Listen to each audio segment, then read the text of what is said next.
What's good? What's good? What's good, Bronco Nation? We are back for another episode of Inside the Stable, behind the scenes, man. I got my guy, Coach Will here. How y'all doing today? How you doing? Good, man. Bye week. I know much Needed. needed rest this week, man. So basically, we go recap this fire game from last weekend, and we're gonna start chatting it up a little bit about this next coming against the Metro Detroit Raiders. We got one of our DBs on, safety, actually, safety slash DB, Brandon Neeson. We're gonna bring him on the show. We're gonna talk some football with him. Um, and we go discuss something that we seen on social media when it comes to pro advancement football. That even though it don't really concern our league or our team, but we kind of want to discuss it. I've been seeing a lot of back and forth going on as far as this punishment that has been issued from the Mhm. PFA and the commissioner Duncan. But other than that, man, how your week been, Coach Will? Week has been good. Had to go to the hospital today. They had to cut me open a little bit, but I'm good. Recovery's on full go right now. But other than that, man, great week. Hot. It's hot in Cleveland, man. Man, it's hot everywhere Ohio right now, man. I swear it is. What about you, sir? How you weekend, man? Man, like I said, enjoying this much needed bye week, man. Get ready. We getting ready to suit up again next weekend against the Metro Detroit Raiders. But other than that, man, just taking it one day at a time, man. Yes, sir. But all right, we ain't gonna hold y'all long. We go ahead and get into our first guest, Mr. Brendan Eason. What's good, my guy? What's how y'all doing? We good, man. Uh, so like I was basically telling Coach Will, man, you had an impressive defensive game against the Columbus Fire. Um, I like to crack a little jokes here and there, but you should have had three interceptions. You had the Butterfingers on one of them, but you did get your two picks against the Fireman. Um, so basically, we just go ahead and jump into it and talk some football, man. So, what was your thought process going into that Fire game? Let me ask you that question first. Thought process was let's just get a good win and let's go home safely. I mean, we traveled decent, but let's just get a good win and let's just go home safely. Like that, like Minus that. all the little rain and all the little field problems, but I mean, just get a win and let's go back home and just celebrate. Right. And it's hard to, like Jimmy mentioned it to me after the game. It's hard to win in Columbus, and the fact that we Yeah. did that shows this team is headed in the right direction. We'll probably end up seeing the Fire again in the playoffs or whatnot. But what was I forgot what I was figuring to ask me. You go ahead, Coach Will. Man, speaking of that, like you said, it's kind of impossible to usually win in Columbus because such a prestigious team that they always have. Take me through as it got close down to the wire, from fourth quarter to the first and through the third overtime. What was the Uh, vibes like? What was the mentality like, for the defense? yeah. I mean, it been kill since we, what I'm saying, step on the field together. But I mean, it was like, I mean, we gotta, drop our technicals in, and play man, play ball, for real. We gotta drop our nuts and play ball. Excuse Like my that. language. No, you good. You good. Yeah, but we just gotta just man up and everybody play to their best ability, and we pulled it off. Hey man, listen. That one of your? Well, let me ask. Was that one of your like one of the games you can consider a banger for you? I mean, think about it. We went into three overtimes. It could have possibly been more, but we closed it out in three overtimes, man. I know your body was hurting. I know you was tired, man. How does it feel to play an extra seven quarter game? To be honest, man, I know I'm old, but I was cool after the game. Like I was cool. Like I wasn't like hurt or nothing. Like the next day, I mean, what Sunday, I had went home.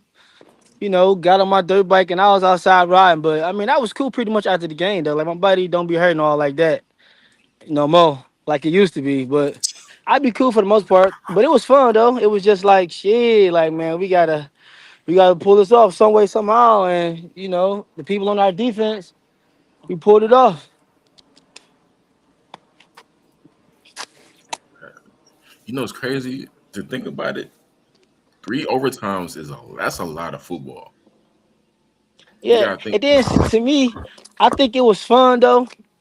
Like Mm, the game was fun in general because I haven't played on grass in so long, and yeah, it just felt like I was a little kid again. So like that was really exciting for me, for real, playing on the grass and it was wet. Feel like I was back at home. You know what I'm saying? Like where I started from. so are you with that? Like, you see a lot of players nowadays. They prefer grass over turf. Are you kind of with that? I'm with the grass if it's like like good cut grass and like well maintained. But I mean, it really don't matter to me. Football is football. Grass Yeah, and turf, it's a difference. But I mean, it is what it is. We signed up to play it, so we gotta do what we gotta do. yeah. All right, so being that you're a veteran, we supposed to have another one of our rookies on this at this level, Mr. Gabe. Being a veteran, how does your teaching translate to his game on the field? Because I think I might have mentioned it earlier. Number 9 is Gabe for us. He's been playing lights out.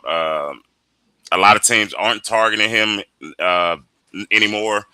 And I'm pretty sure that comes from your veteran leadership because at the end of the day, y'all are both on the same side of the field. Um, Hmm. how does that teaching translate to the field? Like, how does it feel to be able to pass down some of the? Let me say that. How does it feel to be able to pass down some of the knowledge you have gained over the years? It feels great though. I mean, I like to help him out, help the young guys out, and then especially Gabe, since what I'm saying his color wise. But I mean, to me, Gabe a good player. He don't talk back and nothing. He just listen. You know what I'm saying? He take every criticism what I'm saying, that come his way. But he a good player. You know what I'm saying? And hopefully he can go farther than what he playing. I mean, maybe go to the next level or something. But he a good player.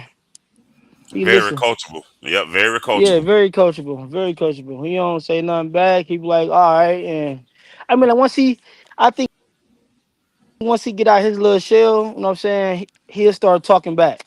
Right now, he's just in the groove of like, all right, I'm gonna listen to these people because they've been here for a minute. You know what I'm saying? But like once he get like real comfortable, he gonna start talking. Y'all gonna hear him in a minute. I got that feeling too, though. Yeah, he looked like Yeah, y'all gonna hear him in a minute. a much better player than he was. Yeah, like that. Well, he improved a lot. He came out the gate, improved, had a couple of interceptions. Man, he's been doing really good. He been playing ball. He been playing Scotty ball. Yeah, I gotta keep coaching him up though. He cool though. Everybody need a little help. Even though I need some help Of sometime course, on the field. But he Yeah, cool. He of course. he a I, nice I hear man. He y'all got that side talking. on lock. Oh yeah, for Yeah, sure. yeah. Cause That's everybody be trying definitely to what you test say him. in the box. Yeah. Uh, that whole Saturday, everything was in the box. I don't care about no names and none of that. I don't care what they did years ago or I don't care about that. They play on the same field we played on Saturday night, and hmm we came with the victory. Whether we played against an NFL player or a arena player, I don't care about that because they ain't do nothing. They lost. I Care like about that. no name. All right, you got something for him, Coach Will? Man, how you view this season so far, man? Like, what would you from week one to now? What would you grade your season on? Like your performance? My performance, I give my performance like a C, cause I know I could do better. I'm playing all right, but I know I could step it up a little bit. Stop being a little lazy here and there. But yeah, I give my performance like a C. I mean, cause I mean we didn't know that we was going, you know what I'm saying, like have a team or not, or not. But two championship teams coming together, it was gonna be a little rocky in the beginning, but I mean, like we still trying to gel for real in some places. But I think we gonna end very strong than what other Yeah, people was thinking about it in the beginning. yeah, that's real good honesty right there. That's a way to hold yourself accountable. Yeah, Yeah. I know I So messed up a couple times. it's fine. So we had Bean on the show early in the season, and he mentioned, he also mentioned expectations, which I think you just mentioned it just then as well a little bit as far as what people expected. people expected us to be a super team, which we knew we wasn't gonna be a super team because there ain't no such thing as a super team. I mean, unless you the Ravens. But other than that, expectation wise, is it going the way you expected it, or is it, or is you didn't expect us to be 4-1 in league play? Because I know a lot of teams was like, oh, they ain't go, they not gonna make no noise. Like you said, Mhm. you had two championship teams. You got one from Akron, one from Cleveland. Nobody expected it to be moved going as well. What was your expectations? Is it going the way you thought it would, or is it shocking for you the way it's going? I mean, it's going kind of how I said it was gonna go, but I said that we might lose a couple games depending on how we travel. You know what I'm saying? Like our travel games may be a little shaky because last year it was like way, you know what I'm saying, we ain't had that many people traveling. So it was like way, man, we might lose a couple over the road games on the strength of the travel wise. But I mean, we've been cool for the last couple games, we've been cool. All right. But And it ain't shocking. Jimmy said you owe him 3 interceptions too. By the way, man. I got three already. What are you talking about? I got three, Jimmy. Yeah, he I do got got three. three already. He got one. Remember, he got one against the Bills games. Bills as well, Jimmy. I think you Yeah, what said you owed him three from Friday. I mean, from I last think he, Saturday. I think he talking about them Man, listen, drops. that man, that one drop, it was a one hand drop, man. My glove, my hands ain't that big enough to catch a one hander, especially on the ground. I tried, but it's all right. I get the next ones.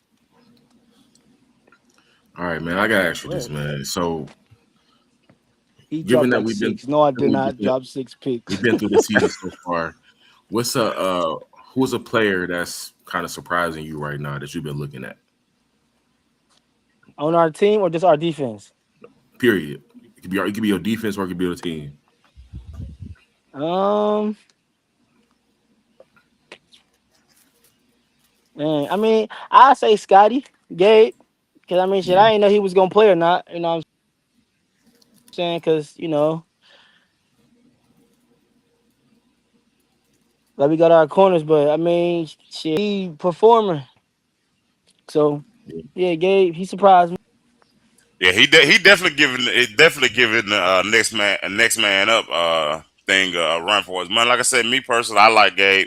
I've been following Gabe since he even went to Florida with us and got 2 picks in Florida. So Yeah. I Okay. kind of, yeah, he went to Florida with the actual Ohio Broncos for the bowl game, and he had 2 picks in that game. So I kind of figured he was go step up a little bit. I didn't think he was gonna have a season. It ain't like his number wise, they not gonna pop off the page for you. They not just go be like he got 9 interceptions on the season. No, Yeah. Yeah. but you watch film, go back and watch any game film on us. You can see why we are ranting about Gabe. And like I said, it ain't nothing against the rest of the defense, but that's the one player that he has exceeded expectations of what we thought he was gonna do. Yeah. But Yeah. all right, But so he playing hell of a ball though. he do. So Nathan Foster said he do his job 100. Yeah, he definitely do because For it's sure, funny he do and his job. I don't see color. I mean, we see it, but I don't see it like Yeah. I'm not blinded by it. But it's funny because that whole game Saturday, the fire receiver literally kept telling the QB, "Hey man, if we don't try this white boy over here," and literally the very next play after he said it like 2 or 3 times, QB didn't look his way, which means clearly the DB done locked him down. The very next time he Right. said it, they targeted him and Gabe gets the pick. So again, I rock with. Yeah, for sure. So if you That watching was this Gabe, this is for you. We giving you your first year at this level. I don't even think Gabe old enough to buy tobacco. I don't even think he old enough to buy tobacco. So the fact that you stepping up big time, man, in games that most people are fold under pressure, especially because of the name of who we playing. I think you Hmm. mentioned it. We don't worry about playing the name. We worry about playing the players. So it don't matter who it is. yeah. We go line up and what is y'all motto? Kill, kill, kill. Yeah, kill, put shit in the box, man. That's out on box mode, man. Me and Gay out on box mode, man. Boxing shit up. I like that. So look, we should just go give out some of the stats. Clearly there wasn't a live stream. Fire never live streamed their game. Yeah, Um, and it was a misunderstanding with our media team as well, though. But shout out to Bijan, man. Hey, man, shout out to Bijan. Bijan stepped up big against the Fire game. I knew of Bijan, but I seen Bijan step it up, like really step yeah, into the he did. QB role and was able to produce. We marched the ball up and down the field. It wasn't like it was hard. But shout out to Right. Bijan, man. He had 12 rushes for 40 yards, one touchdown on the ground, and then he also had passing wise. He went 11 to 21 for 115 yards and a touchdown, man. So shout out to Bijan if you watching or you go back to watch this, man. You rocking with Bijan, ain't you? Oh yeah, yeah, yeah. Yeah, B John cool. The B John cool. He should have been playing after after the one little kid got hurt, but I mean, he gotta wait his turn and the coaches gotta get used to him or like adjust to B John. But I mean he got his time yeah, and he shine. He definitely did. yeah. While we at it, man, shout out to Will. 8 carries for 60 yards. You know what I'm Yeah, saying? thank you, Will. That's Thank you, Will. that's a lot, man. You know what I'm saying? That's a good bulk of the offense right there, man. So it seems like both sides of the ball are kind of, as like we said a couple weeks ago, they got a gel and it's coming together. You know what I'm saying? Mhm. It looks like it's getting real better. We getting primed for the playoff push. All right, so enough of the Fire game, man. Not this Saturday. Next Saturday, July 11th. I'm sorry, 5 p.m. We back at home against the Metro Detroit Raiders, man. Uh, what is your expectations for this game, Brandon? I mean the defense go out, shut out again. Well, not again, but try to get a shutout like we've been doing for the past couple games. But and just like what I'm saying, just play the game and end with a victory, man. That's it. Play smart and just end with a victory.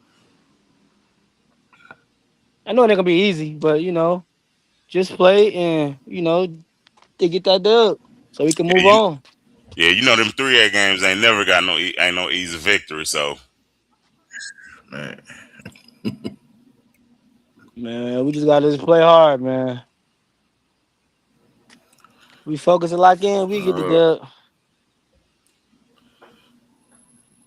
all right, man. What you doing in your bye week, man? How you spending your bye week, man?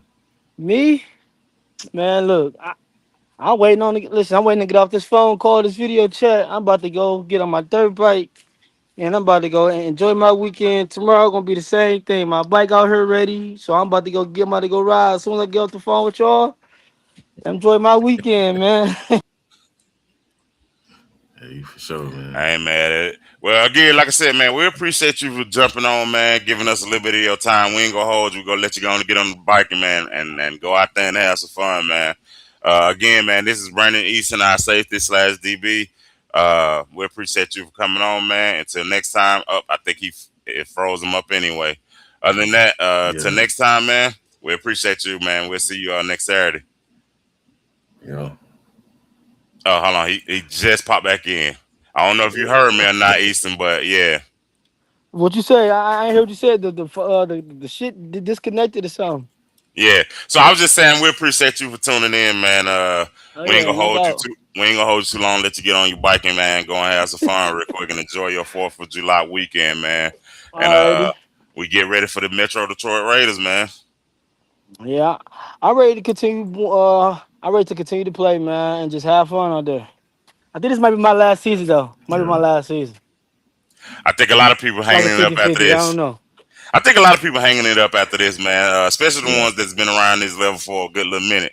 We all in that mode of however the chips fall, man. That's how they fall. But a lot of people thinking, hey, this is it, man. Yeah, Yeah. man, this is the last rodeo, man. So I'm about to have fun and play to my best abilities. Facts. All right, man. See you next Saturday, man. All right, man. I All see right, y'all. bro. All right. All right. All right. That was Brandon Neeson, everybody. Like I said, DB safety. veteran, been around for a Yeah. good little minute, man. We supposed to had a Yeah. couple of more guests that showed up, but they couldn't make it. To things popped up in his life. We understand that. So, but what I do want Yeah. to talk about though, I don't know if it's like I said, it shouldn't hurt us, but it has nothing to do with us. But if you've been on social media, um, you would see an incident. Let me just say that I'm gonna say incident. I mean, it was more than that, but an incident with a PFA with two PFA teams, Lima Warriors and the Michigan Lyman. Bills. I Lyman mean Lima. I'm Warriors. sorry. I always listen. I'm from Georgia, so I know. it's I Lima for know. us, Yeah. but Lima. I'm sorry. Let me correct that. Then Lima. Uh, and some fines, some bans, some suspensions. A lot of things came out of that situation. One of them, and like I said, I've been seeing mixed emotions about it, mixed comments about the situation. I think I might have asked you, Coach Will, earlier before the show really kicked off. Yeah. Uh, so it was some $1,000 fines that was handed down for certain players. I'm not gonna really give out the player's name and numbers or whatnot to be Yeah. able to even be eligible for return to the PFA. Um, how do you feel about the PFA issuing out these fines? It ain't even about the suspensions because that we can expect. We can expect the bans, but the fines. How do you feel about that, Coach Will? You know what? I'm looking at it. I've been looking at it for a minute. I'm looking at it again now just to have clarity on it. It's a right and wrong way to go about that. I think with these fines, it honestly it depends on the what you did and how it got done and honestly it's a I think it's one of those things where it's good for the league, but I think it's kind of ahead of its time for what he wants to do. I think you had that structure of you want to hold teams accountable, you want guys to be disciplined, and at the end of the day, whether you're the PFA or any league that you have in this level, you're broadcasting it to the world. We have a stigma called what is it called, 37 37 year, U. right? Yeah. They put a stigma on semi-pro. You know what I'm saying? And we, it's whatever happened this past Saturday. I wasn't there. I don't know what happened.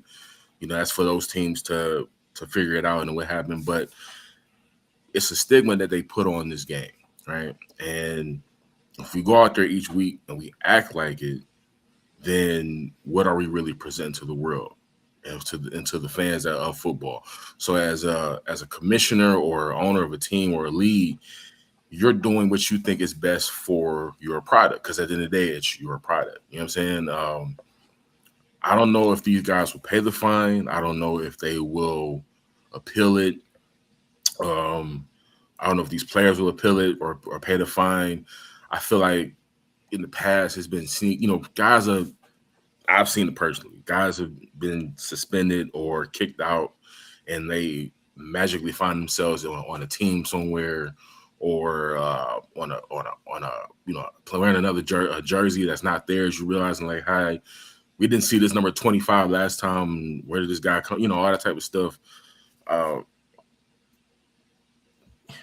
if you get fined, I think the fine is kind of egregious, because then you're going to ask questions about like, where is it going to? Is it going towards the league? How is it going to be dispersed? All things like that. I think if they come up with those kind of questions, like those answers to those questions, you probably feel a little better about paying those fines. I do believe in disciplinary actions because, like you said, you have a product that you want to put out to the world. And same thing with us. We are the Cleveland Broncos, Yep. right?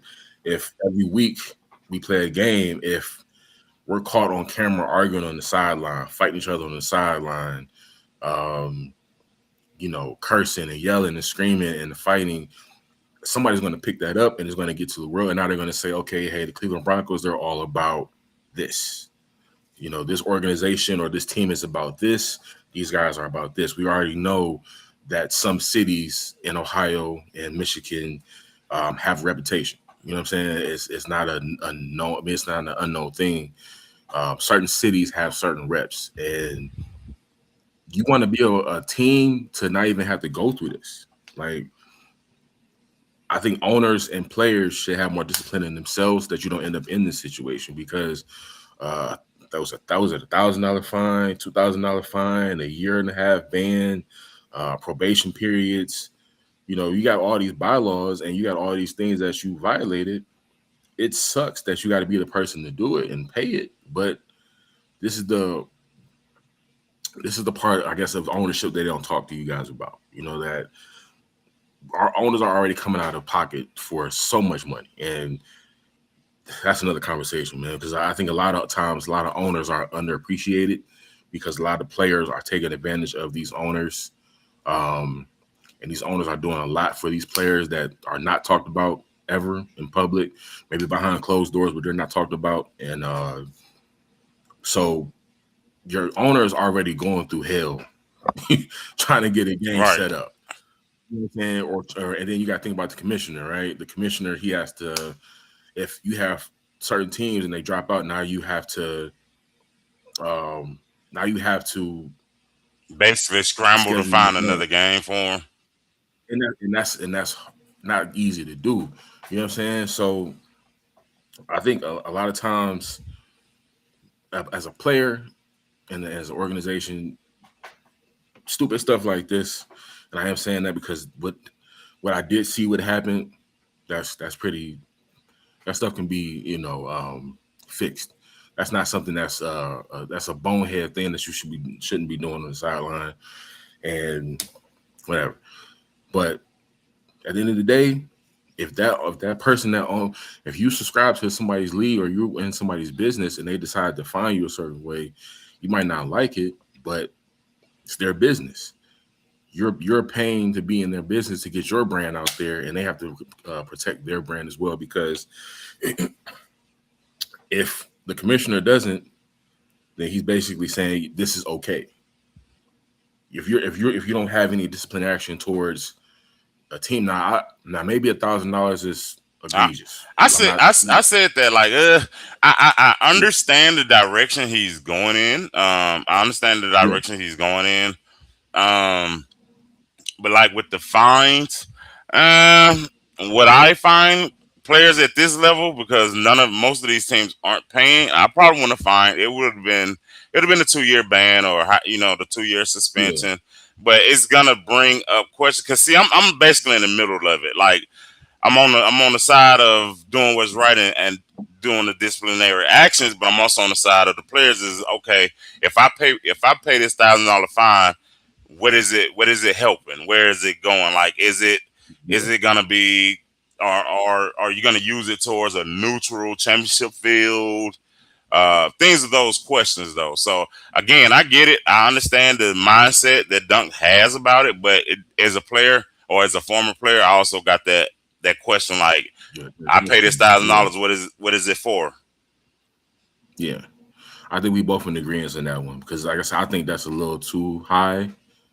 Like you said, the suspension and the ban, that's fine because that's a discipline that now you have to go search for another league to take your team in, and you still have to go through that due process. You know what I'm saying? I understand that, so I'm with you with that one. What's up, Day Day? Day checking in. He said Coach Will and Luther or Carlos or whatever his name right now, but I call him Luther. He checking in. He's saying what's up? What's going on, fellas? Man, hope y'all enjoying y'all weekend so far, man. But yeah, though, Man, let's look in the bye week, man. It's a bye definitely week. needed it, Enjoy yourself, but not too right? much. Not But too yeah, much. so I get it. So like I said, I'm in between. I can't take sides on this one. I like I said, I understand where the disciplinary coming from. I understand the direction he's trying to go because he's trying to change the face and the name of pro advancement. Well, you already been Yeah, calling it pro advancement, but he's trying to change the yeah, the stigma that we got because like now and you know what I hate, Coach Will. I ain't even gonna lie to you. I guess this is one of my rants for the day, but I hate yeah, when the players start calling this shit 30. Excuse my language. The players start calling it 37.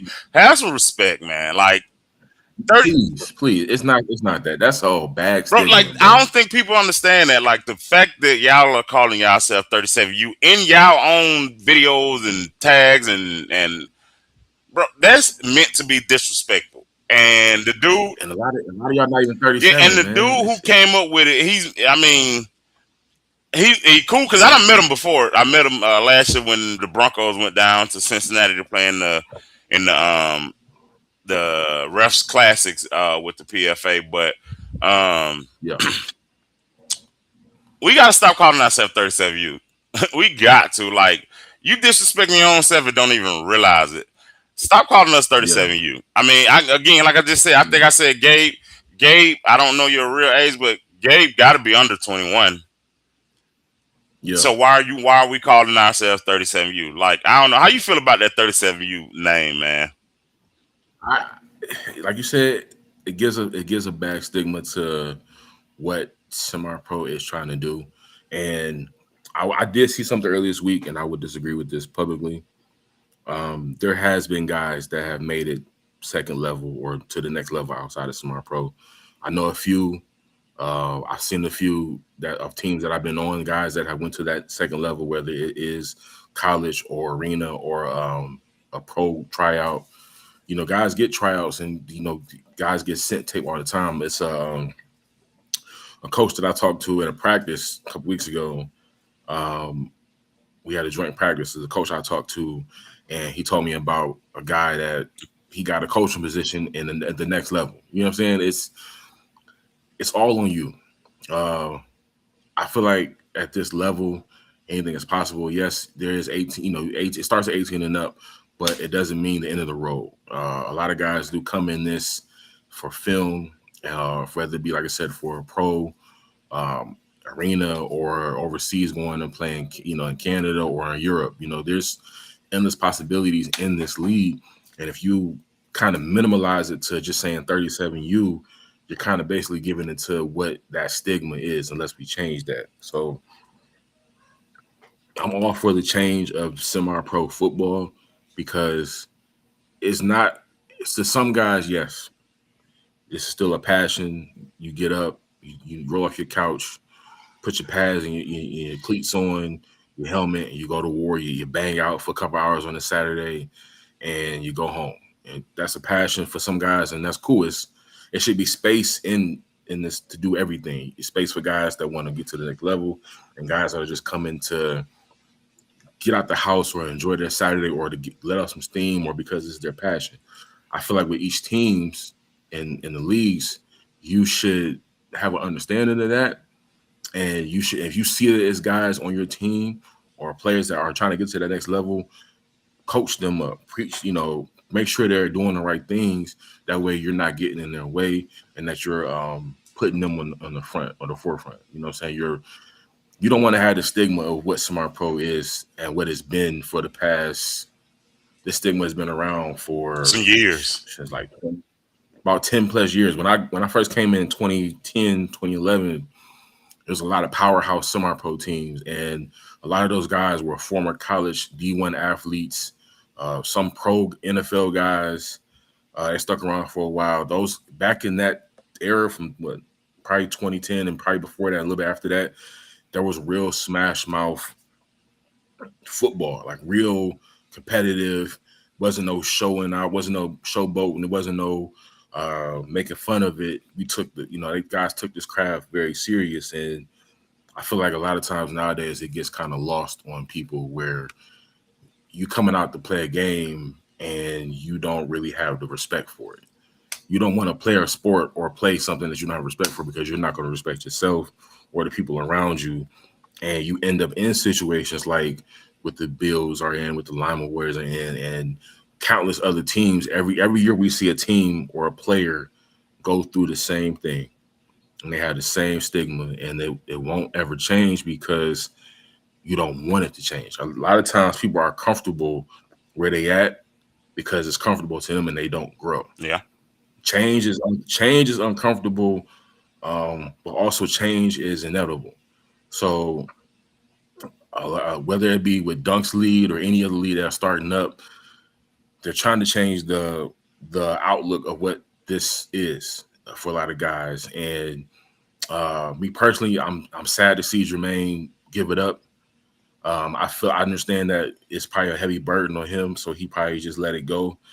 I feel like it should be somebody else, if it's not him, to take the reins and to carry that lead or carry another lead uh, prestigious the way he did, and try their best to change what this is. And at the same time, it has to be with a lot of teams and players. You got to want to change this for yourself. True. You got to want to change that, Hey, man. let me make a correction. I just seen somebody correct me and said Gabe isn't under 21. So okay, so he's older than 21. My bad, Gabe. If you're Yeah, watching, I apologize. I want to correct that. I thought he was younger than that, so my bad on that, Gabe. But yeah, I want to piggyback off what you said. I came into this level. Uh, I'm gonna say pro advancement, but when I came into this level of semi-pro, semi-pro wasn't a bad name. Again, I hmm started, and I want to say 2008, but I played in Georgia. That's where I'm from, so I played in yeah, Atlanta. And we had these same teams, but the difference then and now is, like you said, we actually love the game more than we love to play the game more than we actually did anything else, and we took pride in it. I think now people lost pride in, and also I'm gonna stick by this. I'm gonna stick by this narrative, and can't nobody change my mind because it's showing. It's showing now. We didn't know who back when I started. Like I said, we didn't know who. We knew who we were playing, but we didn't know the players we was playing because there was no semi-pro board. There was no. There was yeah, no. Let's get on here and troll the Atlanta Prime. We didn't know who the Prime had unless it was somebody that you knew somebody over there. We yeah, respected that, and like I said, we kept everything football related off social media. You showed up to the game. You didn't. Again, you never knew who you were gonna play, and I think a lot of people lost respect for that, and a lot of people lost respect. It gives too many people a voice, and some of these people don't need a yeah, voice. Some of them, man. and listen, no knock towards anybody who gets on the pro pages or the pro advancement pages and troll, but it Getting gets old, old. man. Like it gets old. Like I don't get on there and troll. I don't even get on. Only time you're gonna see my name on those boards is when I'm sharing something Broncos related.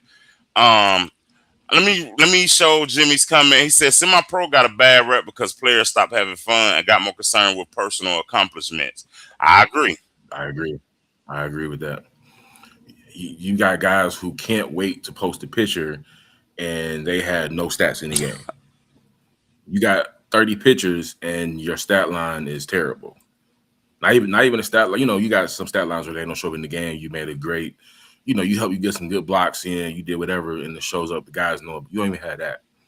I think a lot of guys want social media fame, and they want to feel important, which is that's a personal issue. And if you want to do that, cool. But be respectable about it. Don't sit there and troll online. I don't even go on those pages. I had to literally find it because I don't go on none of those semi pro pages anymore because of what I see. Every time I scroll in there is what I see. And I just get off of there because it's not good to look at. It's not fun to look at. A lot of these guys are trolling, and then you troll and you lose. It makes you even look even worse. You sitting trolling and then your team lose, or you get hurt, or something stupid happens. Now you look 10 times worse because you're sitting online um, antagonizing people for no reason. So I think, like you said, a lot of guys stay off social media, put the work in behind the scenes, and then show it on the field. And You what's know, worse is because some of the trolls are on a 1-6 football team. You won one game and you trolling. Like yeah, that's why I say they took the fun out of football and made it more about who can get more likes on social media. And I yeah, and I think that hurt the game a little bit. Like I said, it took the passion away from the game, and a lot of us older players and vets. That's why we hanging it up or hung it up because it went in a different direction that a lot of us we don't want to be yeah, associated with. And I've mentioned it multiple times. I probably said it 1,000 times, and I said 1,000 more times. And even Luther just said, "Make football great again." Like let's get Yeah. away from the trolling. Let's actually just put in the work, get on the field, and show what we got. Like at this point, and like you said, is every year is something like this, whether it's a big fight, and it all. I feel like it all just comes from the social media and guys just being tough that don't have to be tough. Play between the whistles. Play between the lines. Play between the whistles, man. And I don't know. Hopefully this level can get a better recognition. But that 37U, we gotta kill that. We gotta kill that. We have to kill that 37U stigma, man, and just make this about pro advancement again. Shout out to Chip, man. I see you checking in. He said amen to that. Yeah, Chip, like that's why a lot of the people, a lot of the older vets and Yeah. coaches and players are just stepping away from it because it ain't the same no more. It's not fun showing up to the games, and you can tell when you get to the gate that a player or players our head is not in the game, and they worry about the wrong things. And then you looking at it from the sideline, you're looking at it like, man, I would get crucified for thinking or saying something like this back when I played. Like it's not even a thing that we should be doing. But I think what I don't want to sound like the old guy, and I am, so I'm sorry. Um, I think it's going to take um, older players, veterans, old owners, coaches to get a part of a league and turn that around. We want to change a culture. We want to change the stigma of certain things, and I feel like if we were to find a way to change it ourselves, whether it be an older player, older coach that they want to make a direction better, that they can do that. Because if not, it's going to stay the way it's going to stay. And then a lot of times you're going to have guys traveling 2 or 3 hours to go play for a team because the team that's around the corner from them couldn't get it together, or the players couldn't get it together, or they're not helping out their team. They're being more selfish. And now you got to go drive 3 or 4 hours away just to try out for a team. And it shouldn't be that way. I rather guys, I like it like that with Michigan, PA, Ohio, West Virginia. Like, keep that, but make it respectable. Don't just have 30 teams in each city, doing something different. So Jim, I think a lot. my bad. So Jimmy Oh, said, I have said it. If I have said it, the game is passing some of us up, not our abilities, but our mental acceptance for the disrespect this level offer. And then Chip again said, "It's rec league football." Yeah, it you can call it rec league football, but Chip, you've been around long enough to know that back in the yeah, day, some of the players did make it out of this level, and that's because you didn't yeah, have the BS going behind a lot of things. Darius Prince, prime example. I forgot who he played for in semi-pro, but got a shot playing. Got a shot to go to the training camp for the Philadelphia Eagles. I think he even played in one of the preseason games. Yeah, preseason you games. can Yeah, make it from this level, even though people, like I said, you called it rec league. Yeah, it might be rec league, but you got to think back at that time. Back then, you had discipline. Now, it's hard to make it from this level because if you got to, like I said, think about it. That video of the fight that just happened last week. Oh, it's been circulated all around social media. Everybody has saw hmm, it, and if you haven't, it's easy to find. I promise you, all you got to do is just type in PFA, and I promise you that video will probably 9 times 10 pop yeah, up. correct. You got to think. Yeah, Some of these crash outs don't, and I hate to call them crash outs. Some of these crash outs, this is why they still stuck at this level. It's hmm, because people see this. People see this, and hold on. Chip said no. Don't get me wrong. It hasn't always. Yeah, it hasn't always been this way. To me personally, I think it really got this way maybe a couple of years ago. Because like even when me moving to Ohio in 2015, I started with Jimmy. That's how I ended up with Jimmy with the original RC Broncos. Half of yep, the time when I played, I didn't even know who we was lining up against. I knew of the team, but we didn't have a board to where we hmm, can sit there and just chat it up and talk shit to each other the whole week, and then come game day. Because Once you start talking in those boards, it leads up to the game. Yeah, Now the game is here. Now the person you've been talking shit to the whole time, now he like, oh, now I want to see you back up the shit you was talking on that board. And now yeah, that's when the yeah, disrespect comes in because now it done left football and it done went to getting disrespectful. That's the problem. yeah, Again, I mean, I said 1,000 more times. I feel like that's the problem. Get rid of these boards. Get rid of some yeah. of these boards.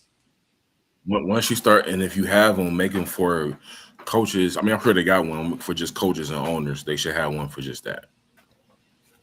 Coaches talking to owners, owners talking to coaches, and leave it at that. Because, like you said, it gives guys too many opportunities to do something foolish on the social media. Listen, man, the social media stuff is a drug to some of these people.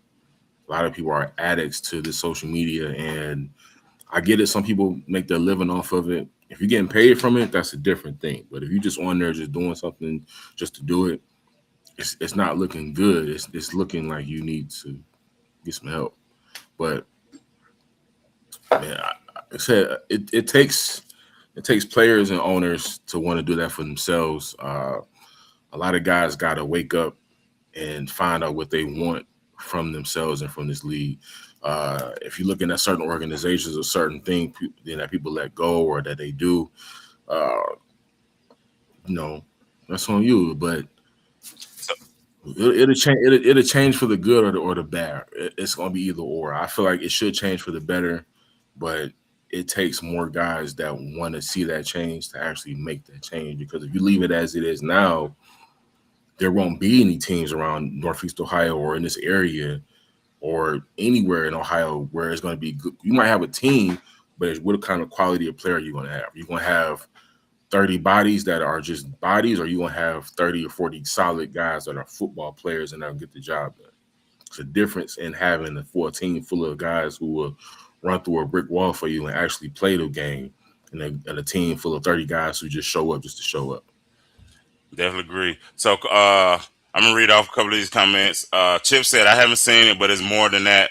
You have way more players that treat this as recreation than those who see it as opportunity or a second chance to make it." Yeah, and I agree with you on that.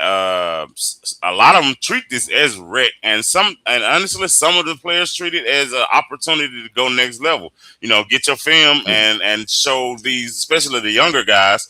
Get your film, show these JUCOs, D3s, D2s, whatever. Hey, look, I could play. If I could What's play with the grown men, I'm pretty sure I could play on your level, whether it's college. what's, what's our guy that just got in the Mount Yeah, Union? You know what I'm like our saying? guy that's just going to Mount Union. Got his film up. He been had film regardless, but got his film up, and then he's going next level, and he takes it serious. And then you got those players, like you said, they roll off the couch. Ain't played in 20 years, just rolling off the couch. They on the sideline smoking Black and Miles during the game. They don't take it serious. Like at Yeah, some point, we I we got to hate it. start eliminating those guys, and that's how I feel about it. And then, like Jimmy said, the sacrifice some of us make isn't appreciated the way it should be. I totally agree. Again, some of y'all, a lot of y'all know, and a lot of y'all don't know how much it costs to run the team. Like it's nowhere near cheap. It's nowhere near I, cheap. I've been around before in some of those meetings with certain organizations and certain owners, and I see what they put on the books for field refs, teams, when guys don't pay their fee. I know where I've seen the cost that the owners go through, and a lot of times I'll tell you, man, if a player who bull craps around, if you see what an owner pays for just 5 games, no, not even a whole season, let's say about 3 or 4 games, you will crap your pants because it's way more money than what you think. And they're showing you grace by letting you participate still by owing fees or by being disrespectful sometimes because they have a goal in mind. They have a love for the game and they look at this game in a different way than you might do it. Um, I do feel like it's a lot of owners out there that are unappreciated. I want to say that it's more than just a few teams. I talked to a few different owners. It's not just up here. It's a lot of guys that are going through that stuff. I think I just wish players would be more respectful to their team. Um, you can play for the name on the back, but when you put the jersey on, the first thing they see is the name on the front, and that's who you playing for. You playing for your brother next to you. You playing for your guy that you're going to war with. It's not just about you, unless if you're going trying to go next level, you can see that, but you don't think a coach is going to see that a guy's playing for his brother and not just playing for himself. A coach can tell when a guy is out there stat padding and trying to get highlights for himself, or when the guy's out there being a teammate. You have to sacrifice and lay down your body for the next man. And this is what football really is. And a lot of guys don't understand that because they come out with that me mentality. You have a me mentality, you won't go anywhere in life. And that's just not even football. That's just in life.